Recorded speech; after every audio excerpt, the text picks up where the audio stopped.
നല്ല ബഹുമാനമുള്ള പയ്യനാ. എന്നാ നീ നിന്റെ അമ്മേനെ അവന് കെട്ടിച്ചു കൊടുക്കടാ, എന്നിട്ട് അച്ഛാന്ന് വിളിക്കൂ.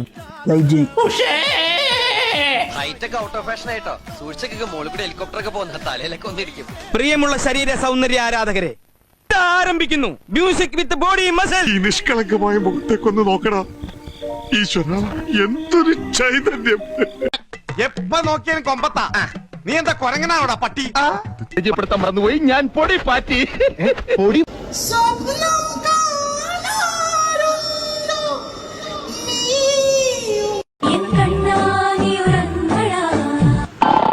രതീഷ്, എഴുന്നേക്ക് രതീഷ്.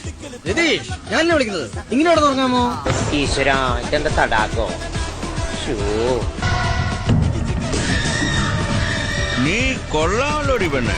ഒരു കള്ള മന്ത്രവാദിയാണെന്ന് അന്റെ മോന്ത കണ്ടാലറിയാം. ഇവനെ കൊണ്ടുപോയി കുളിപ്പിച്ച് ശുദ്ധമാക്കും. ശരി, ക്ഷമിക്കണം. കഴിഞ്ഞ ഞായറാഴ്ച ഞാൻ കുളിച്ചതാ, ഇനി അടുത്ത ഞായറാഴ്ച കുളിക്കാൻ വ്രതമുണ്ട്. ഏതാ ദാസേ പുതിയ ഇറക്കുമതി?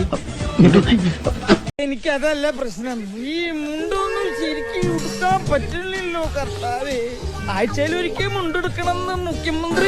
ഇത്രയും വലിയ ഗതികെട്ടവൻ ഈ ലോകത്ത് വേറെ ആരെങ്കിലും ഉണ്ടാവും എന്റെ കർത്താവ്? ഞാൻ ഇവിടെ ഇരുന്ന് എന്റെ പഴയ കാലം ഓർക്കുമായിരുന്നു. എന്തോരം പ്രേമമായിരുന്നു അറിയാം. എനിക്ക് ഇഷ്ടം പോലെയായിരുന്നു. ഈ റബ്ബർ പോലത്തെ ഏതോ പച്ചക്കറിയാണെന്നാ തോന്നണേ. ഒരു പക്ഷേ പച്ചക്കറി റബ്ബർ തോട്ടത്തിൽ നിന്നുണ്ടായിരിക്കും. നിന്റെ കിണ്ടി ഉണ്ടാവൂടാ ഒന്നെടുക്കാൻ? കിണ്ടി വരണുണ്ട്, പക്ഷെ അത് ഓമനടുത്തേക്ക് പറ്റില്ല. വില ഇത്തിരി കൂടുതലാ. ഓ